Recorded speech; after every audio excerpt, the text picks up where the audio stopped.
Hey, what's going on, y'all? It's your boy Skip, aka Skipntosh, back with the man that started it all. Tap, say what's up to the people. What's going on, guys? How's it going? Yo, the Sactown Breakdown is back again, breaking down another one. We got game two, Yes, Kings sir. versus Warriors. And bro, it was a lot more of the same. Warriors came through and got that ass spanked, got them cheeks spanked. Yes, they 106, did. 114. We're going to jump right into it. Initial thoughts about the game. Tap, looking at the game, breaking it down, watching it all happen, seeing people trampoline off a grown man's chest. Tell me how you felt about game two. A lot of the game was more the same. We definitely got a little bit of a bigger rotation from Mike Brown this time around, which it surprised me because I actually theorized, or is that the right word? Theorize? Is that a word? It Theorize? Did I is say it it right? is now.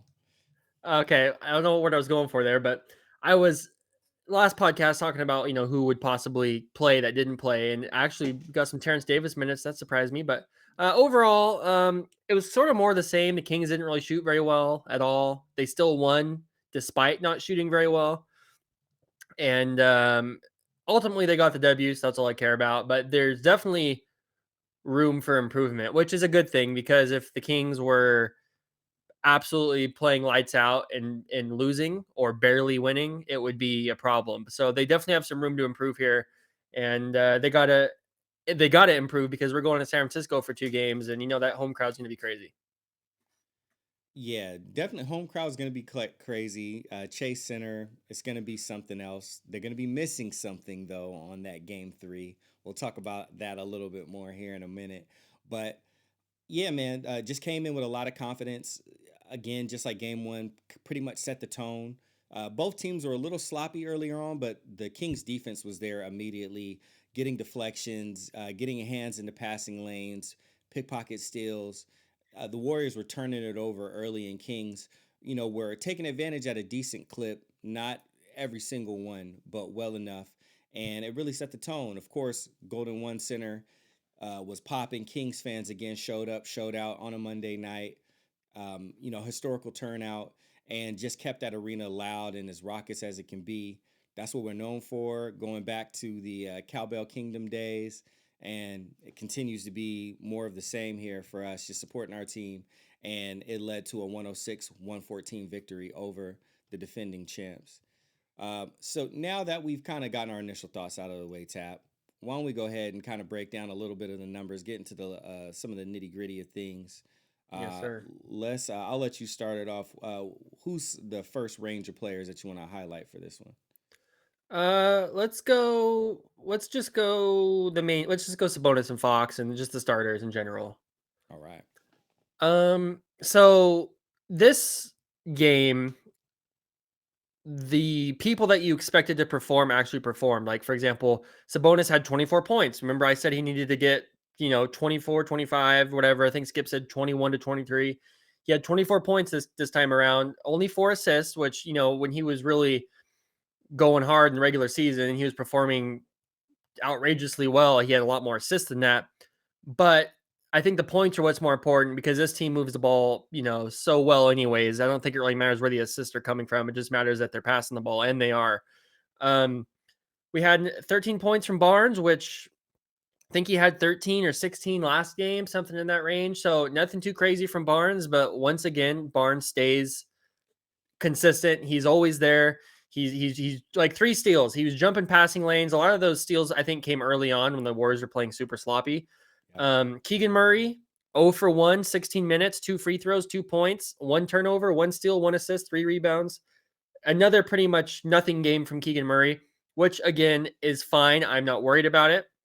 I did feel like Keegan looked a little.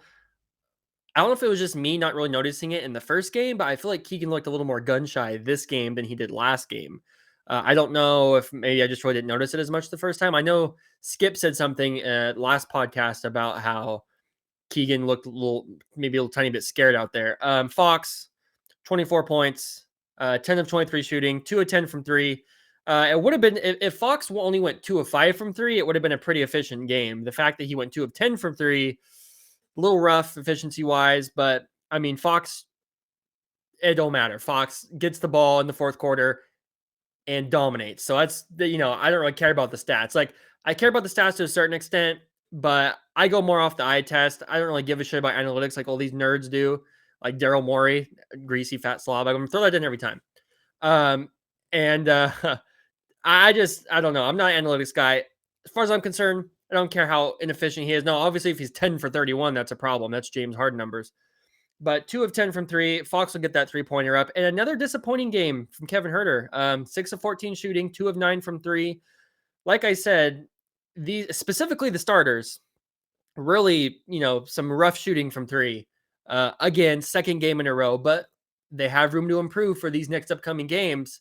And I'm excited to see if, a game where they're actually hitting their threes, they're going to drop 135 points on the Warriors if they were hitting their threes. What did you think about it, Skip? Man, I'm right there with you. Yeah, like when the three ball starts to fall, that number is going to climb because we're finding different ways to score and stuff like that. Some of the things that stand out the most to me, you kind of went over most of the stuff that I would touch on, but some of the things also kind of make sense a little bit. Fox was 2 of 2 from the free throw line. He only shot 2 free throws the whole You game. know what's funny? I didn't even realize that. That's crazy. I didn't even notice. That's wild to Wow. me. Yeah. Domas went to the line the most, which makes the most sense. HB got there 5 times, but yeah, I don't like this whole thing. Now, of course, the 2 of 10 from 3, 10 of his 23 field goal attempts were from 3. So, to your point, if he would have cut that down to 5 3-pointers and those other 5 possessions, he would have been driving to the basket. This, I mean, at least would have been 8 for 8. Let's say they didn't call one of them. I just felt like just with how much Golden State was fouling this game because they were fouling a lot. That would have been Mm-hmm. closer to 8 attempts, which would have, let's say he missed 2 of those. It just would have added an additional 6-point separation on the score. So that's something to kind of tighten up for them to look at and tighten up on. One thing that I do like across the board, and let's skip Domas for a second. Let's look at rebounds. Harrison Barnes, 6 rebounds. Keegan Murray, what he had the most of was rebounds. Um, we also look at Kevin Herter. He had 5 rebounds. De'Aaron Fox, 5 rebounds. So rebounding as a team, since rebounding was going to be such a big deal, and we can look and see a lot of those rebounds were defensive rebounds, which is great. They're rebounding as a team, which was really important, especially with Kevon Looney being one of the best offensive rebounding bigs in the NBA. That was big time to see us do it like that. Monk had 6. Bro, that's crazy. But so those are some things that stand out to me. Outside of that, something that I'm not super high on. I mean, ultimately as a team, we did all right. 22 rebounds, 22 assists as a team. But Herter, he did have 15 points. So though he didn't have a great shooting game overall, especially from 3, he still came up with 15 points. But no assists. And that was something that was different about the first game. He was still playmaking a little bit. I think he had 2, maybe 3 assists in the first game. So that's something that I would like to see go up. The 2-man game that he and Sabonis have, they play off of each other very well. There's a lot of cutting and relocation that they do between each other. So I'd like to see that jump up. But Fox with 9 assists, that's great. You want to see that from your point guard. And everybody else spreading the love a little bit too. Davion Mitchell with 3. You had Malik Monk with 3. Trey Lyles had 1 himself. And really, that was the biggest thing to kind of highlight on the Kings side of things. 29 defensive rebounds. That's awesome. Although Golden State had 32, I'll take us being 3 under and, and just doing it together as a team. Mm-hmm. Yeah, the Warriors played so sloppy at the beginning. Like it was, I mean, both teams were playing sloppy, and I actually got concerned too because we had our first 4 buckets at the beginning of the game were all off of turnovers from the Warriors, and then we didn't score for like 4 or 5 minutes, I think. And I was like, oh shit, here we go. We're finally gonna not be able to do something. Yeah, we're finally gonna be able to like almost run into the brick wall where we can't score, and the Warriors just can be running up and down the floor, but. Pretty quickly, the Kings got into the offense. And like you said, looking at it, actually, there isn't as many assists around as I thought there would be. Like now that I'm looking at it again, Barnes and Murray only with 1 assist, Herter was 0.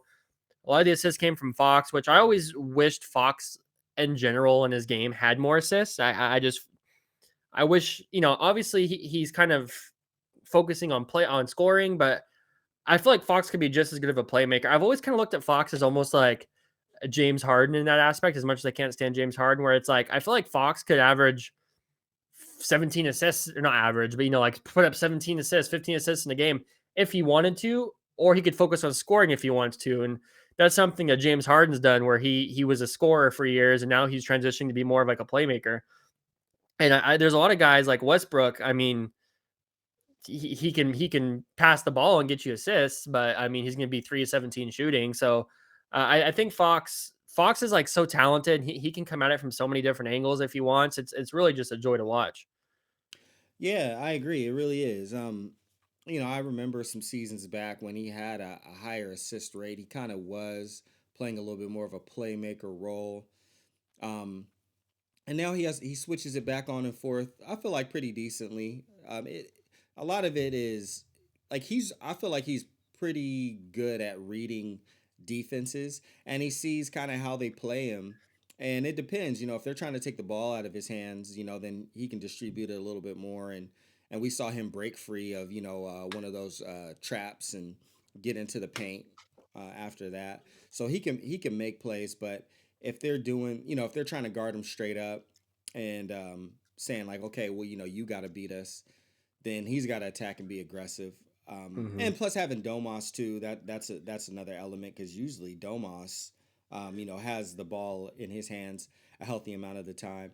So it's really interesting. Ideally, I'm with you, and I'd like to see it, especially just because I know he's capable of it, and games like this do show it.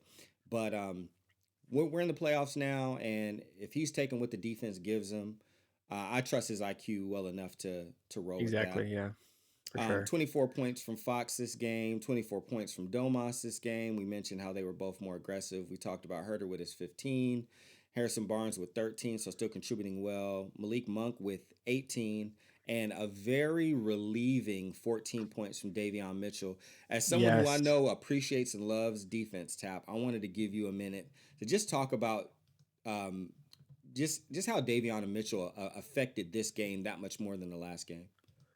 Well, I mean, Davion's just an animal. His intensity, his the way he moves around screens, and just he's like he's like if Isaiah Thomas was a defender instead of a scorer. That's almost like as good as Isaiah Thomas was at scoring for being a little guy, Davion Mitchell is that good at defense.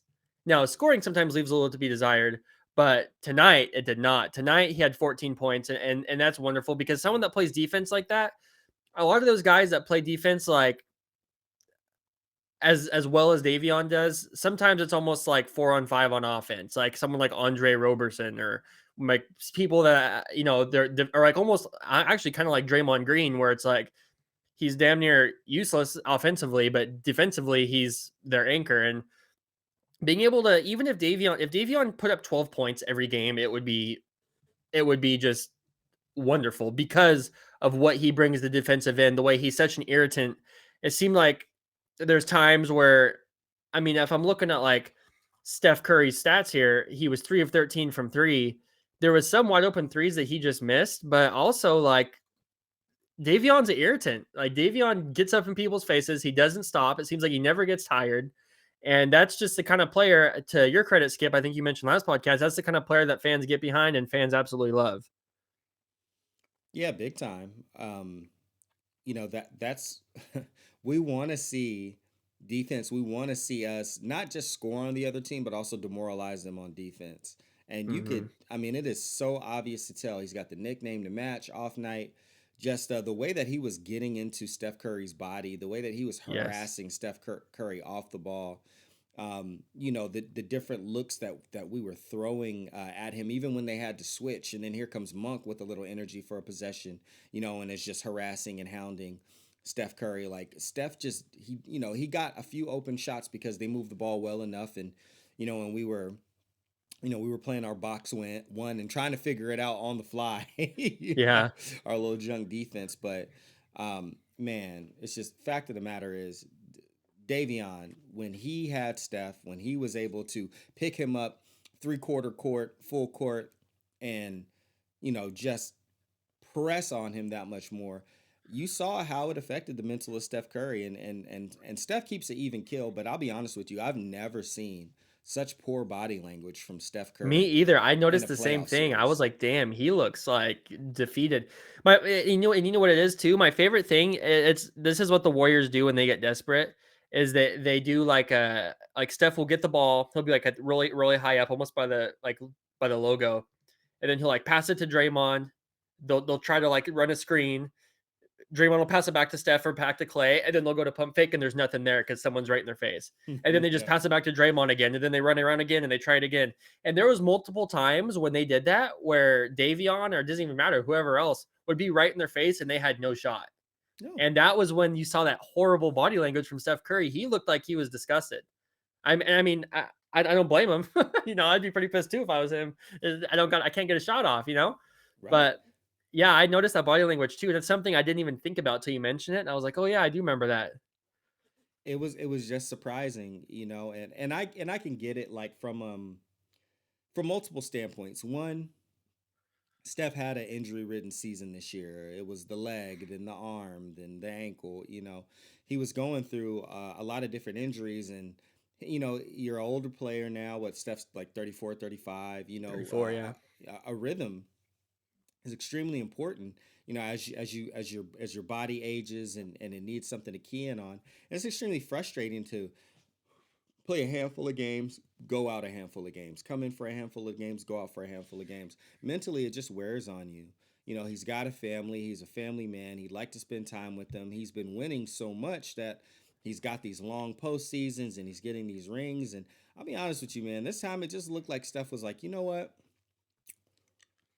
These guys remind me of us when we were, after it, and when we were Yeah. hungry, and I would really just like to rest, and I'm tired of Draymond's crap, Yeah. I which we'll mean, talk about in a seriously. second. Like, you know what? I'm gonna do what I can, but with this roster, how much can I do?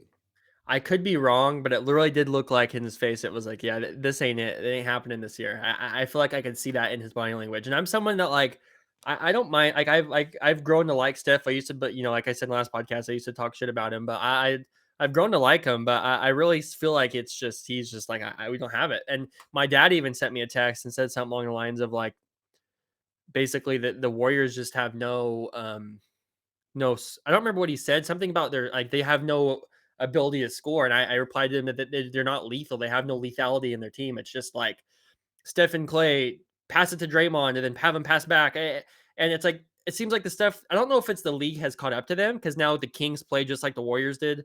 Like remember in 2015, it was the Warriors and the Hawks, and there was only two teams that played that way, and the Spurs before that. So there's really only three teams in the league that play like that. Now every team in the league tries to play with pace and jack up threes. Some of the teams are hacks and they do it, and it's almost like a cheat code where it helps these teams that like the bad teams can. I feel like bad teams can win more games now because if they catch fire on three, nothing else matters. If they catch fire from three, but at the same time, it kind of exposes the teams also that try to do it. And like Trey Young, for example, that he has this fast style of play. The dude shoots like 30% from three. He's not. Terrible. He's like a hack version of Steph Curry. Yeah. And so I feel like a lot of these teams, all these teams play the same way, but the ones that are succeeding, like the Kings, that are younger and deeper, the Warriors just can't keep up. And I mean, like, unless Wiggins drops a 45-point game, I don't see him doing that on Harrison Barnes. I think the Warriors are in serious trouble. And famous last words, I know we're about to get swept by the Warriors probably from here on out, but I don't see it with the Warriors. It's like Clay can't create his own shot. Wiggins can like halfway create his own shot. It's usually like fadeaway, mid-range fadeaways. Steph obviously can create his own shot. DiVincenzo doesn't really create his own shot as much. I thought he was like a shot creator, but when I watched him on the Kings, it was literally like he would jack up threes from anywhere. It was Hmm. insane. And Hmm. Jordan Poole is as inconsistent gets. And Jordan Poole's contract doesn't even start till next year. 4 years, what is it? 4 years, 30 something $1 million for Jordan Poole. Maybe he's hurt. I don't know, but he's not been good. So overall, the Warriors just seem to have a lack of I don't have any punch. It's just like the same play over and over again, and it's not working. Yeah, it's not working. It is. It was known that Jordan Poole did roll his ankle in game one.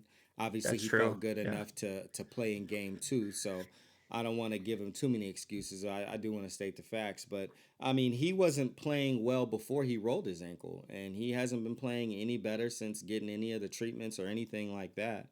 Um, yeah, we just have more weapons. I mean, they don't even have like they gave away Wiseman, but besides Draymond and Looney, they don't even have any bigs, and we're gonna talk Mm-hmm. about that a little bit more in a second. But we've got the option for size. We can play small ball with them. We can play fast and speedy.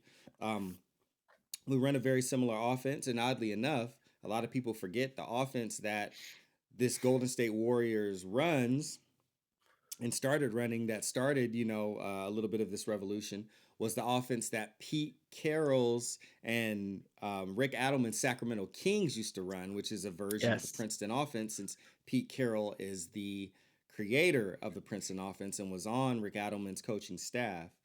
Rest in peace to Coach Carroll. He passed away. Was it recently? It might have been a little Yeah, it was while like ago. I think it was like a year ago. I'll look Like it a up. I year think it was like ago a or year something. ago or Yeah. so. Absolutely, I think you're right. But yeah, man, it's just it's we're a lot for the Warriors. I still want to give them August the 2022. So August less than a year. 2022, less than a year ago. Yeah. I still want to give them their respect, but the fact of the matter is, we're a bit much for them. Just Mhm. with our roster, the way it's constructed, the way it's built, and again, we're too much for them without shooting the way we normally shoot in a game. Exactly. So it's gonna be interesting. Tap, we might as well. I think we pretty much covered the general game. I do want to get in a little bit into the later game antics, and of course, the thing that everybody's talking about: Draymond Green has officially been suspended by the NBA because of a heinous and unsportsmanlike act that he conducted against Domas Sabonis by Yeah. stomping on his chest and then leaping off of his chest. I mean, the dude bungee jumped off of Domantas Sabonis's, what I'm saying, breastplate, and then had the gall to go and taunt the crowd, stand up on top of his bench, point people out in the crowd, profane at them, mock them, try to ridicule them, try to incite them and rile them up, all while Commissioner Adam Silver was right there in the building. This Yeah. man Draymond Green was flippant, unaware, unremorseful, and Joe Dumars has gone as far as he was one of the people involved in making the decision. He's gone as far as gone out, and again, I repeat, he said it was because of an unsportsmanlike conduct uh, that was then followed by antics and ridiculousness after, and then ultimately with his history of doing such things, they decided that they should escalate this to a 1 game suspension. Tap, when we were watching the game live, and you saw that happen, please give your account. I'm gonna give mine account after, but tell me what you saw and how you reacted to that. Well, first of all, can we just mention that Joe Dumars called Draymond Green a repeat offender, which usually repeat offenders are people you get notified about when they move into your neighborhood. But anyways, uh, beyond that, I saw people on Twitter too actually saying that alert, Draymond Green has moved into your neighborhood. He is an offender. Uh, He's definitely offensive. Let's get that oh my very god. clear. Um, I saw people on Twitter saying that it doesn't count. Like Joe Dumars is a bunch of BS because he used to work for the Kings, so it's like the Kings like got a man on the inside. It's like these Warriors fans are pretty pathetic. I'm sorry, but they are. When Draymond stepped on Sabonis, I was actually I couldn't believe what I saw. I was like, did that really? Did I just see that? I was like, what the hell? And my girlfriend was freaking out on the couch. She was like, basically like, what the fuck? Like, I can't believe because she's not as familiar with Draymond Green, so she doesn't really know. She knows he's like a troublemaker and he's like a loudmouth, but she don't really know like Draymond like I do. So I was kind of more like, oh, Draymond's at it again. Where she was like, what the hell? Blah blah blah. She doesn't know he's a dick kicker. I actually it's funny enough. I showed her a compilation today of all this stuff that he's done in the playoffs, and she was just like mouth agape, like, "Oh my god!" Like we just went out it's like they let out some guy from prison to come like play basketball. She like couldn't believe like all the scummy ass shit he's done. Um, but yeah, I wasn't really surprised because it's Draymond, but I couldn't. It was so like what's the word I'm looking for? It's so like obvious. It's so he like didn't try to hide it really. I mean, he kind of did like the he stepped on Sabonis and then acted like he was like tripping, like and then like jumped off of him. But it was like, man, who are you fooling? And it's funny too because if you watch all of or all of Draymond's like interactions he's had with people, he's always trying to play it off like he's not doing what he's doing, and it's so fake and phony. It's like God, it's like it's like if I'm trying to go grab candy out of the candy jar, and my mom's right in front of me, and I'm just like, like leaning up against the table and just Right. trying to grab it with my hand. And it's like everybody knows what you're doing, dumbass, and you're not fooling anybody, Right. especially Adam Silver, who's watching you act like a fool. And by the way, Draymond, if Draymond Green was being called a pussy by the fans, he would point him out to the ref and try to get him thrown out. Exactly. But he was calling the fans pussy, and what are they Yep. going to do? Nothing, because what are they? I mean, you're just going to get thrown out of the game that you paid probably way overpriced tickets for. So it's not worth it to try to get thrown out. But Draymond would be throwing people out for that exact same thing that he was doing to the fans. Because he's got a jersey on. I guess he thinks, and he's a millionaire, he thinks he's above everybody. It is what it is. Draymond's an idiot. He deserves to get fined, or not fined, suspended. I'm sure he got fined too, but he deserves to get suspended. I honestly thought, I told Christina, that's my girlfriend. I told her right away. I was like, he's gonna get suspended a game. I don't see how he doesn't. And then as like as the next like I don't know 24 hours transpired, there was no talk of a suspension, and I was like, wow, is he really not going to get suspended? And then, I think even Shams or Woj tweeted that he wasn't going to get suspended, or that it Yep. seemed like it was unlikely, and then he got suspended. So I don't know if like somebody at the NBA was like scrolling through Twitter and was like, they're gonna like blow up our stadiums if we don't if we don't suspend Draymond, or I wonder if they were like, there's gonna be so much backlash, we gotta suspend him. Or I don't know if I feel like that was almost because of all of the backlash, because people were like going crazy about Draymond, like he needs to be suspended, he's dangerous, blah blah, blah, kick him out of the league. And so I don't know if that was just reactionary to the fans that were freaking out, or if they really legitimately were going to suspend him anyways. But either way, Draymond's an idiot, and I'll tell you what, he couldn't beat me 1-on-1. Nah, man, like, cause you got the actual wrestling skills. See, he was showing that fake Facts. wrestling stomp. Exactly. He don't know. He Never been in a fight in my life, by the way. So That's all right. He broke kayfabe. That's his problem. So again, we talk about this, and well, actually, before I go there, let me go ahead and share my initial reaction. So at first, I was like, "What the hell?" Like this dude, like aside from the stomp, the thing that I saw first was the leap because, like, mhm. I saw Sabonis go down, but I didn't. But I saw some other Warriors fans go down too. And then when I saw the leap, I was like, "Whoa! Like, why did Draymond just jump so high? Like, that's the highest I've seen. Like, Draymond doesn't jump that high when he tries to dunk. Like this dude just he like jumped and like tucked his knees. I'm like, what the hell is happening? And then I see the Draymond rest. couldn't jump over this coaster. No, but apparently he can, unless he got a running start off of Sabonis's chest, Yeah, then then he he could. could, then he could Highest he's jump ever over jumped. it. So I'm just like, what the hell? I see the ref call the foul, and then immediately after they start talking about it, I'm like, oh, so they start playing replays. Now, something that's really interesting that I don't hear a lot of people talk about, and I'm surprised didn't get addressed via the foul. And I guess since they didn't blow the whistle for it, that technically wasn't under review. But there was like three Golden State Warriors down there boxing out. The reason that Sabonis hit the ground is because Klay Thompson fouled him. It was a loose ball foul. Klay Thompson pushed him to the ground. But Domas, like they were locked in arms, so Domas pulled Klay down with him. Another thing people forget is like just a few plays before that, aside from the Draymond like bumping Sabonis when they were both out of bounds and then they called a foul on that. Obviously, the refs went back and they challenged it and they took that foul away. But it was a foul, especially when you look at it from a majority of the other angles.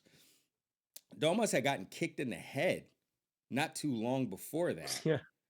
So, and I'll say this, like Domas, when he went down, he very apparently went down to wrap up his head because it was three Warriors and him.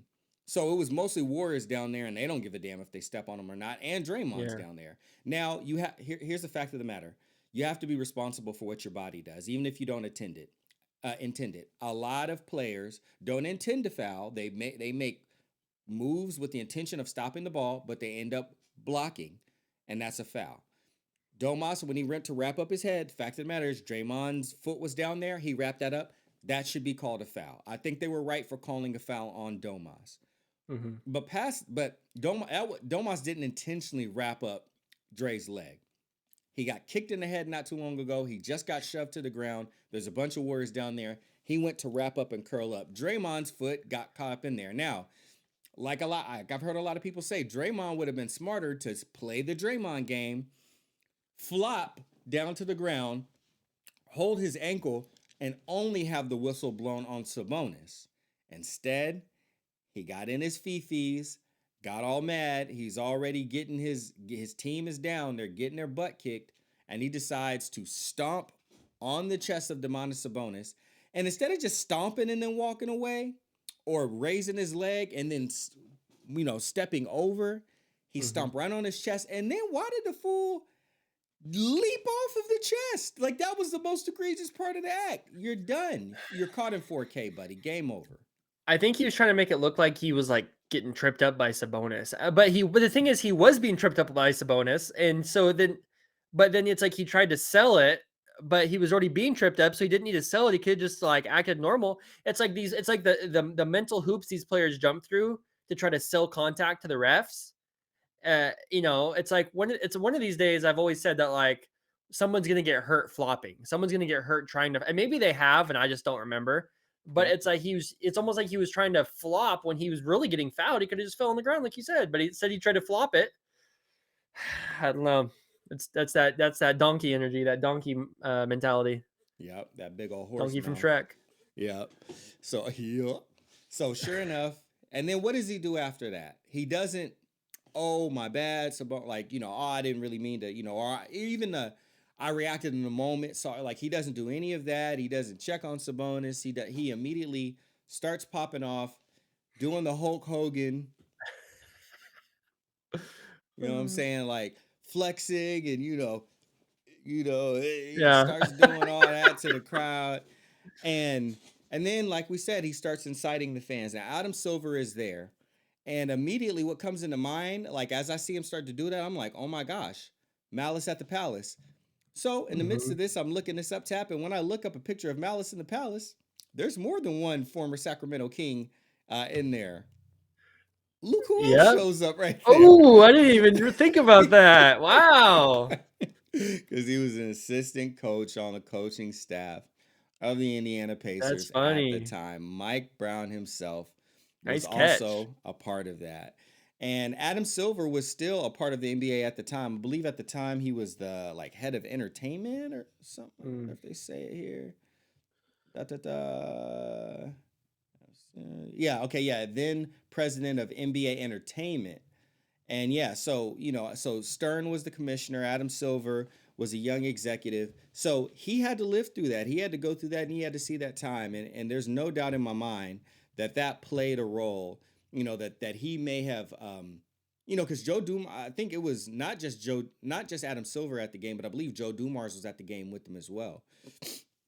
And yeah, if y'all want to play that whole Joe Dumars used to be a part of the Kings organization. Like, yeah, when you look back, I don't think a lot of people remember the Joe Dumars tenure when he left the Kings was not on good terms. Trust me, Joe Dumars ain't looking to do us no favors. But with Adam Silver being right there, and Adam Silver bends for a lot of things, but he couldn't break from this one. I'm sure he was like, hey, Joe, let's I don't like what I saw. He's inciting the fans. This could have easily turned into what we never want anything to turn into. Again, this could have been Malice in the Palace, could have been, damn hoedown at the kingdom or whatever, I mean, like whatever. We can't allow this. We need to set a precedent. And I believe it's justified. I didn't want Draymond Green to get I didn't want him to get suspended, but the fact of the matter is, like it could, like take Domas out. Let's say, and if we really want to talk about how influence works, take Domas out, and let's say that they were playing the Lakers right now. If he would have done that to LeBron James, if he would have done, or you know what, no, not even LeBron James. Let's go a little bit lower. If he would have got tangled up with Anthony Davis, stepped on Anthony Davis's paper mache chest, leapt off of it like he's Super Mario, and landed at the ground, and then went and popped off at all the Lakers fans, it probably would have been a 2-game suspension. And a lot more people would have been like, yeah, suspension, you can't just do that to AD. Everybody know AD soft. AD actually soft. But because it's Domantas Sabonis, because it's the Sacramento Kings, and because everybody's so lusting to see Draymond Green play another game against the Sacramento Kings, where he has not been that effective to begin with anyway, outside of him and Looney double teaming Domas in the first game, and Domas still had a 16 rebound double-double. Everybody's just lusting like, oh no, I just want to see Draymond play. Like, I want to see more of this. So you know what? Y'all care more about your entertainment than the safety and the health of the players. You should be disgusted with yourself. That's sick. That's sickening. If that was your friend, if that was your uncle, if that was your nephew, if that was your son that just got stomped on the basketball court, which is not a basketball play in any regard, if they don't have the resolve to control their emotions in that moment, to be there for their team, that's on them. They put themselves in that position. Nobody told Draymond Green that he had to respond that way. Draymond Green has a history of responding that way. Draymond Green showed us who we know he was, and now everybody wants to pout about the fact that he's got to deal with the results of his own actions. Ain't that the gift? Ain't that the, well, isn't it the consequences of my own actions? Like, yes, this is the consequence of his actions. No one made him do this. Okay? Domantas Sabonis got evaluated for his technical foul for doing that. Domantas Sabonis earned that. Domantas Sabonis does not have a history of being a dirty player. And now I see, and Tap sends me tweets, people talking about Domantas Sabonis is using the ball as a weapon. Yes, let me read that to you. Here we go. From Zach Lowe, NBA. I don't know if this was in a podcast or if this was an article. The Warriors feel like Domantas Sabonis is using the ball as a weapon on offense, per Zach Lowe, NBA. There is some anger within the organization toward the league. There's a sense in the organization that Sabonis is shoving people on offensive rebounds and playing with his elbows out and using the ball as a weapon on offense. Yeah, I guess he's pulling a basketball out from underneath the ring and using it like a steel chair in WWE. I don't know like what that. I mean, I get like there's obviously been tons of players in NBA history that grab the ball and then they do their spin move and then it's like obvious they do it to try to hit people in the face with their elbows. I don't recall seeing Sabonis do that. Maybe he did and I missed it, but using the ball as a weapon makes me think he's going gong, gong, like hitting people in the head with it like that. Exactly. I don't know. And I don't even know what that means, Tap. I mean, like, and we all know how Sabonis plays. Everybody knows Sabonis gets separation with his shoulders because he's a broad, big-shouldered guy. Everybody knows he puts his back on you, does the backspin. He gets open more like Joel Embiid. He's not up here throwing the elbows. Like, he has not been, he ain't got no technical fouls for that all season. He ain't even got I don't even think he got a common foul for that all season. And let's not forget, this dude gets hit in his face and in his jaw more than any NBA player I've ever seen in my entire life. I will say he's actually very not dirty for European players. A lot of those European players are sneaky like dirtbags. They'll do like a lot of sneaky stuff and they'll get away with it. And they're kind of unassuming because they're usually pasty, skinny white guys. But Sabonis really doesn't do that kind of stuff. So for them to be putting that blame on him, it's funny to me. I have another quote here from Warriors GM Bob Myers on Draymond Green's suspension. This sounds like a man that is that's just over it. We've been here before, ... Once these decisions are made, there's no appeal. It's over. You can react however you want, but it doesn't change the fact that he's not playing. It doesn't matter. We've been here before. He's like, man, just let me ship this guy to Brooklyn now. He's like, I'm so over it. It's Bro, hilarious. he's done. I mean, and look, he's not even signed up for next season. Man, Yeah. a lot of people, they're just done, man. They're just done. Steph body language is like he's done. Clay just looks like Clay. He's just Clay. You know, Clay's even kill, level headed. Um, Draymond, looks like we've gotten under his skin. I mean, you don't even have to look like the Kings have gotten under his skin Yeah. by simply just outplaying him and upping the physicality to a point where he's not comfortable with, but in a Mm-hmm. clean way. And now you read this from Bob Myers, and all I basically heard Bob Myers state was basically the meme. Oh shit, here we go again. Here we go again. Like that's all it is. Like, and that's the other thing that like just boggles my mind. You got all these Warriors fans like, oh, look what, Sabonis got x-rays and his x-rays led into, he's got a contusion and like y'all more mad at the person who got stomped than the person who did the stomping and got it and took himself out the game to help y'all. Yeah. Y'all like and didn't Draymond already cost you guys a ring by not controlling his emotions? And they're still defending this dumbass. Trying to defend him. You know what? Y'all, you deserve Draymond Green. Enjoy him while you got him. He got a player option next year, by the way, $28 million. Have fun. Yeah, Draymond is just. I mean, it's like, I don't. At this point, think about it. Less than a year ago, he knocked Jordan Poole out at practice. Yeah, this season. And it's like he's not only doing it to other teams, he's doing it to his own team. I don't know. And to me personally, the way I like basketball, the way I watch basketball, the way basketball should be played, in my opinion, I don't think Draymond brings nearly enough to the table to warrant Mr. keeping him. Mr. Triple Single does not bring enough to the table. Bro. But the thing is, there's people that will literally try to convince you that Draymond Green is like God's gift to the defensive end of basketball and he's God's gift to playmaking. And I don't see that. To me, Draymond, do you know how many players in the NBA could do what he does on the offensive end? Oh, screen pass to Steph, screen pass to Clay.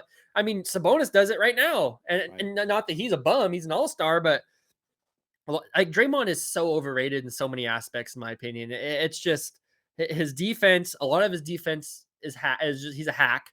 Yep. But and Draymond is like he's smart defensively, but he's also stupid because he lets shit like this happen. Like Draymond could be infinitely better, even with the same skill set. Even if he just like stopped playing like he was the victim and everybody's out to get him, and he's got.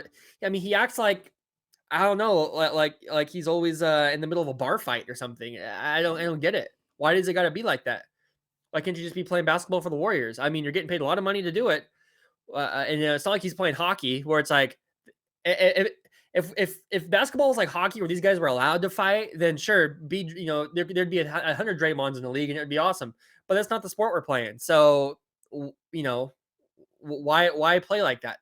I don't know. I think I pretty much said my piece on Draymond. It's just, I can't really make sense of it because he's been doing it for what 8-10 years now. I mean, he got drafted in 2011. He's really been an asshole for quite a few years, at least. Even at the very earliest, 2016, when he hit LeBron in the nuts or whatever, that's 8 years of this at this point. It's 7-8 years. And that's his best friend. Mean, they're friends. Yeah. Oh, they're on the bar. They're in the barbershop. Too, remember? Like you poked him in the eye, almost made him go blind. Yeah. I know they sit around the barbershop and drink their wine on that stupid ass show on HBO or whatever. God, LeBron's such a. Anyways, LeBron is another one. Yeah, we can. We'll save that for when we're whipping that ass next round. Exactly. Yeah, we got all sorts of stuff for Bron. But yeah, man. I mean, this is Draymond Green. This is how Draymond Green treats his friends. I mean, look, he called KD and told KD to came over, and he chased KD away by calling him a bitch and on the sidelines, and then try to mock, and then like turns over the ball when he tries to do too much. Man, just. It was Draymond Green, I love when people do stuff with that Draymond Green meme where he's talking to KD and he's like, he's like tapping on his chest. Yeah, like, bro, what? I wish I knew what he was actually saying right there.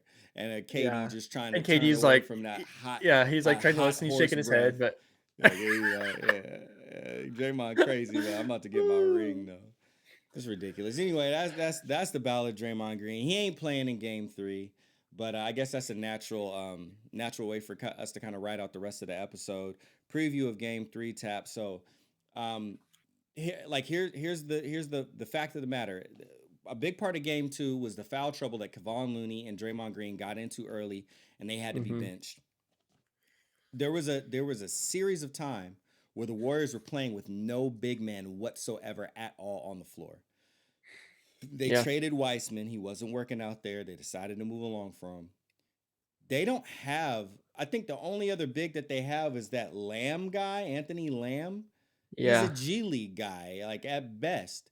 They don't Mm-hmm. have any other bigs besides They have Kevon they Looney. have Kuminga, who's not really that big, and he's Right. so raw. Kuminga's not ready for prime time. He's 6'7", 225. That's a small forward. I bet he's listed as a power forward. He played 4 minutes last game, had one rebound, and Kuminga's not it. And Jermichael Green played 1 minute. He's the other one they have that he's 6'9", so maybe he'll be getting some like small ball center minutes. But I think the Warriors need to be prepared for the fact that I think Andrew Wiggins will probably be playing center for you guys a lot this next upcoming game. That's what we're looking at here is Andrew Wiggins at center, really. Like, I mean, or at least at the very least playing like power forward, and then going to center when Looney needs rest. I mean, you're probably looking at a starting lineup of Steph, Clay, DiVincenzo, Wiggins, Looney, and then Looney goes out for rest. Wiggins plays small ball center, and I mean that's it. And it's not gonna be great for the Warriors. And Draymond put him into this mess. Draymond is constantly writing checks that Steph and Clay have to cash, Seriously. and it's getting to the point where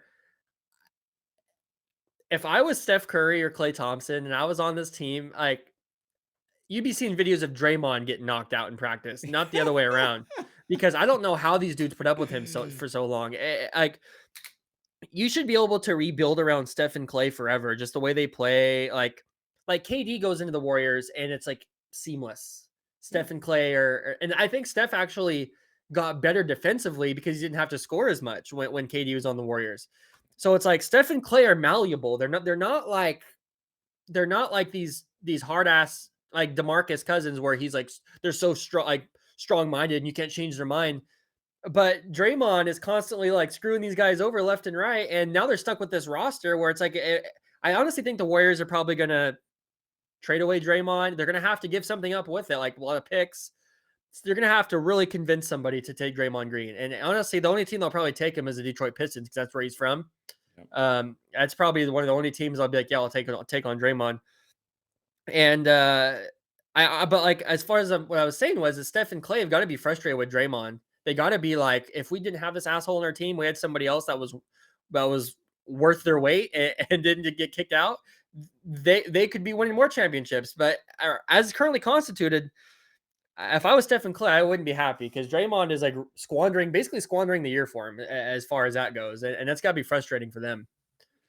Yeah, big time. No doubt about it. Yeah, you can kind of see it on their face. I mean, when you looked at the coaches' faces when Draymond was popping off, they were just like, "Oh God."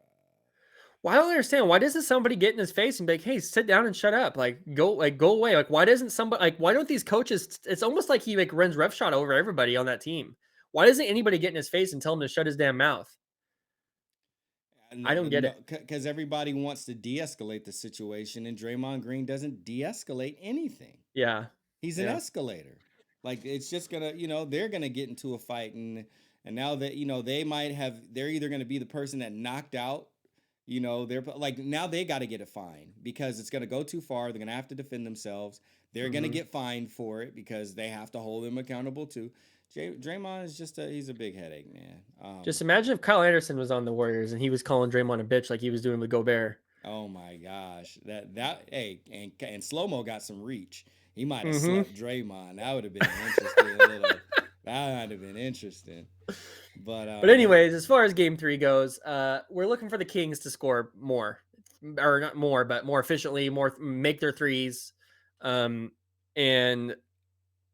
I'm hoping that they could drop like 130, 135 because that's easy for them if they're making their threes. If they're dropping 114 right now, shooting terribly, I mean, if Kevin Herter gets it going, if you actually look at the box score from last game, we didn't really talk about the bench.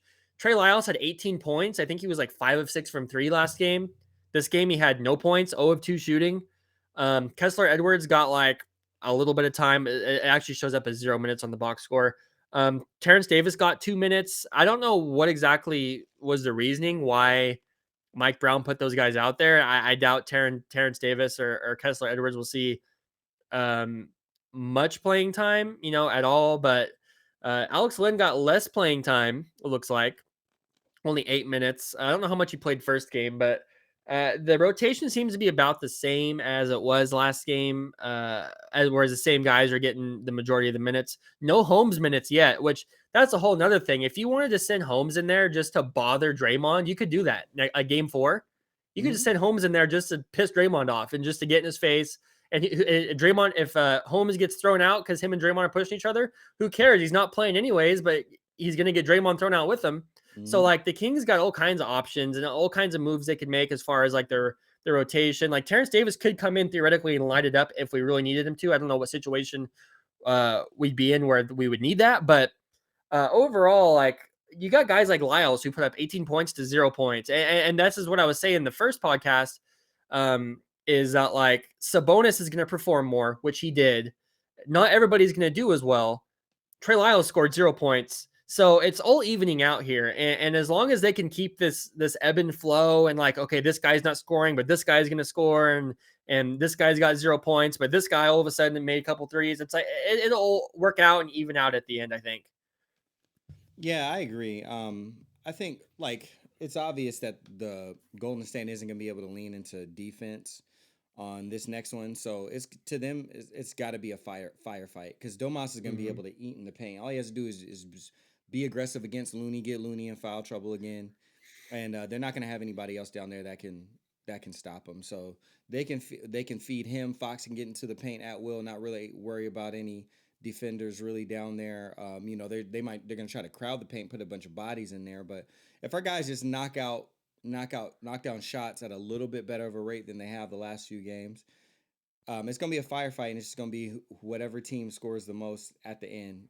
And the other part that's going to hurt them is they're going to be trying to play real fast. They're going to be trying to play small ball, but they turn the ball over a lot, and we've been doing a pretty good job at turning them over, as well as converting off of turnover. So there's just not a lot of positive weight going in the direction of the Warriors for Game 3. Now Steph could drop 50 points and Clay could drop 30 points and they could have an 80 point, you know, game as a duo. And then the Kings would be in trouble. And it's not to say that like I think the Kings got it wrapped up because I don't think they do. They are inexperienced and the Warriors have experience and Steph's not nearly as you know, to be fair, De'Aaron Fox hasn't really showed many nerves, but Steph definitely has less nerves than Fox probably just because he's been there before and he's done it. So overall, like I just want to see Keegan Murray make some shots. I want to see Lyles with the minutes he plays make some shots. And I want to see Kevin Herter shoot better. But the defense has actually been a lot better than I thought it would be. Like as far as the Kings go, I didn't think they would like step up. I feel like they went up another level defensively. Maybe it's just because there's only so much the Warriors can do. Like they're kind of a one-dimensional team. It's like the same handoff to Steph and Clay, like I was talking about. So maybe if they played a different team, like if we're playing the Lakers, maybe it would be much more of a problem. AD might be able to bully Sabonis a little bit. Mhm. And that would probably be when you use Alex Lynn and Holmes more just to be an irritant and get in AD's face. But we're obviously not there yet. We got a long ways to go before that happens. But I think it looks pretty good for the Kings thus far. We'll see what happens tomorrow. Absolutely. We'll definitely see what happens tomorrow. Things are looking promising. Kings definitely have to take advantage of the fact that Draymond Green will not be in this game. It is a thing for the Warriors to rally behind. So if we get into a firefight, if they turn into the Warriors of old, they got a chance to still win this game. They are better at home. We are better on the road. Kevin Herter shoots better on the road. I didn't Um, know that. yeah, he's especially for those times where he was down and his shot was off. He was shooting better on the road than he was shooting at home. Hmm. And the drive ain't that far, and there's going to be a lot of Kings fans in the Chase Center, and I cannot wait to hear the light the beam chants because over the course of the next two games, and I believe it'll be this game. I believe Kings are showing me everything right now that they understand a sense of urgency and they'll take advantage of the situation. And the coaching staff are definitely preparing these guys and giving them the right strategies to win the game. Like I said, also just doing the whole box one defense, throwing a little junk defense at them, switching things up and kind of throwing a different look at them. I believe the Kings can and will take game number 3. Game number 4 remains to be seen. We'll see when we get there. Thank you, everybody, for joining us on another recap on the Sactown Breakdown Game 2 of the Kings versus Warriors first round playoff series. Kings are up 2-0. Warriors, y'all got to respond. Tap, any last words to let them know before we go? Well, I'm working on the song "Choices" by E40. I think I might do a remix of that song. Maybe I'll just do it in spoken word, relating to this King series. But I haven't really written it down yet. But I got some ideas flowing. Are the Warriors going to win this series? Nope. Nope. I don't count on it. One of my favorite parts was watching the clip of the Warriors playing against, or they were in practice and they were playing some E40 during practice. Yeah. And I just hear E40 say, Rick Rock. And I recognize it's a Rick Rock beat. And I was like, oh, this is the perfect one to share. Because Rick Rock is from Sacramento. He used to live in the apartment complex of my cousin. And we would walk past his door every day while he would be making slaps and stuff. I was like, it's perfectly fitting that the track that they were playing and that got recorded and got shared was a producer from Sacramento. Yep. Guess we got two. I guess we got 2 Warriors kicked out of games. We're 2 for 2. Well, let's see. Hopefully, we kick Steve Kerr out game 3. He's been known to go off every once in a while.